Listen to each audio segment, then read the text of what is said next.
I'm Deanna O'Donnell, and here's your news across Nevada. Nevada's unemployment rate declined again in March, down to a seasonally adjusted 5.8%. Nevada's businesses added 35,500 jobs, which equates to a growth rate of 2.8% over the previous year. Nevada's job growth, which is the third best in the nation, has exceeded the national average. Small businesses continue to create new opportunities across Nevada and have surpassed peak pre-recession job numbers, a major milestone for the Silver State. Additionally, the statewide unemployment rate is also down relative to a year ago.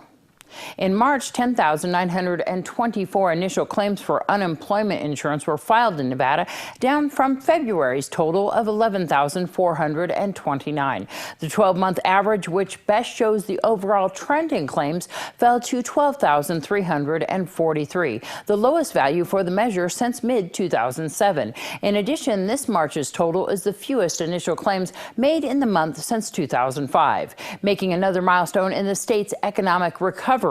The benefits exhaustion rate slid to 39.7%, below 40% for the first time since April of 2008. During the third quarter of 2015, employment in Nevada's firms with less than 100 employees reached a record high at 592,000. Small businesses in the state have now added back all of the jobs lost during the recession. The current total transcended the previous high mark of 585,000 established prior to the recession.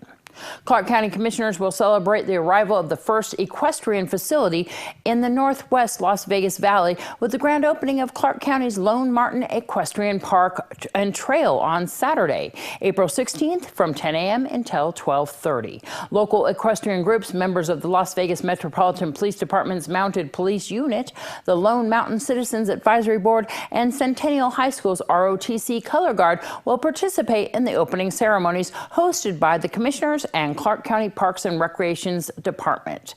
Festivities include bluegrass music and a free barbecue. There will also be a pony ride for children. Residents and neighbors are invited to join them in celebrating the arena opening, as well as the new 2.2-mile multi-use trail that encircles the base of Lone Mountain.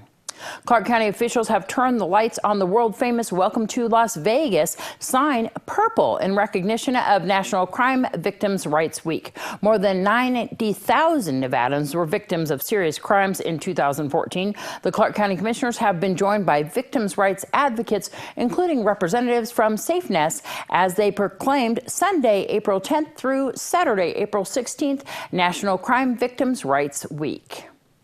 I'm Deanna O'Donnell. That's your news across Nevada. Thanks, Deanna. The late Andre Butch Harper, who passed away last year, will be proud to see that his legacy has continued with the help of so many who had one mission in mind, just like Butch, to bring families together and put a smile on a child's face. We are right in the middle of the Smiles Across Pahrump event, which is going really, really well. We are out here. It's a Kiwanis program. Used to be done by Butch Harper, and we took it over when he got ill. So we're really happy to be able to do this. And so now we're out here with our community partners, the Rotary, who's giving out food, the Lions Club, and the Women and Men of the Moose, who are also helping us play games. And then Kiwanis is running a lot of games as well. So a lot of fun activities going on, and we're going to give away at 1:45 all of our bikes and our family prizes. The kids had to write an essay, right? Yes, so in order to get the bike, they had to do a very short essay on what a smile means to me, and then they got their raffle ticket. So the essays are not judged. They're just to get the kids thinking a little bit about, you know, smiling and being happy and spreading that joy. And then they get the ticket for the bike, and we're going to pull those soon.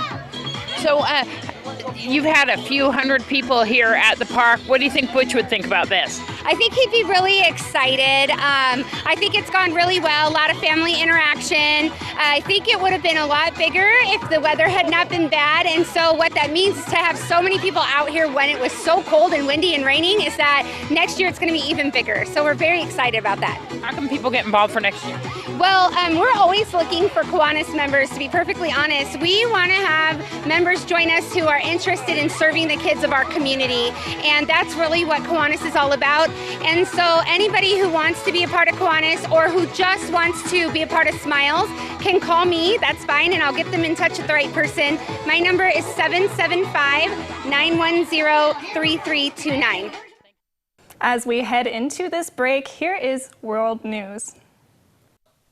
In world news today, the law firm at the center of the Panama paper scandal helped to create more than 1,000 companies in the United States, according to a review of the state business registration documents. A Las Vegas-based subsidiary of law firm Mossack Fonseca is listed as the registered agent for 1,026 firms incorporated over the past decade and a half, many of which have since been dissolved or are no longer active.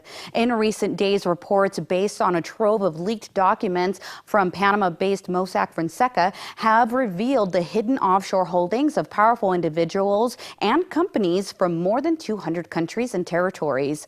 The reports, coordinated by the International Consortium of Investigative Journalists, reference 12 current or former world leaders as well as 128 other politicians and public officials. Few Americans have been named so far, but the journalists involved in the investigation say more revelations are coming.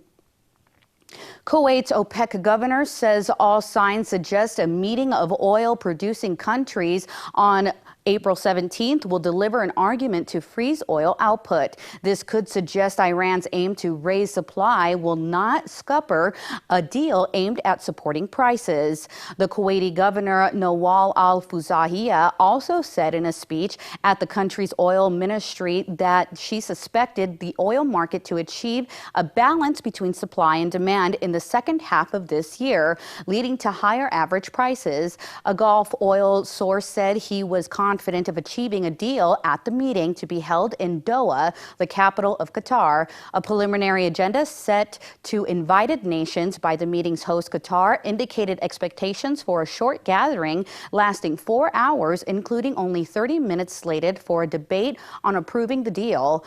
The initial output freeze agreed in February has helped oil prices rise to almost $38 a barrel from a 12-year low close to $27 in January. Still, prices have fallen in recent days on doubts that a wider deal will be reached. Federal agents set up a fake university as a sting to crack down on illegal immigration and fraudulent student and foreign worker visas. U.S. Homeland Security Investigations Unit agents have made 21 arrests regarding suspicious of visa fraud conspiracy with more than 1,000 foreign nationals. The arrests were primarily connected to a fake college in New Jersey. The HSI federal agents reportedly set up the fraudulent institution to ensnare suspects because they are focused on delivering results regarding concerns about illegal immigration, which has become a major issue in this presidential campaign. The prosecutors said the recruiters, brokers, and employers were charged with conspiracy to commit visa fraud and harbor the foreigners to gain profits. Sentences for each suspect ranges from 5 to 10 years. That does it for World News. I'm Monique Mitchell for News 46.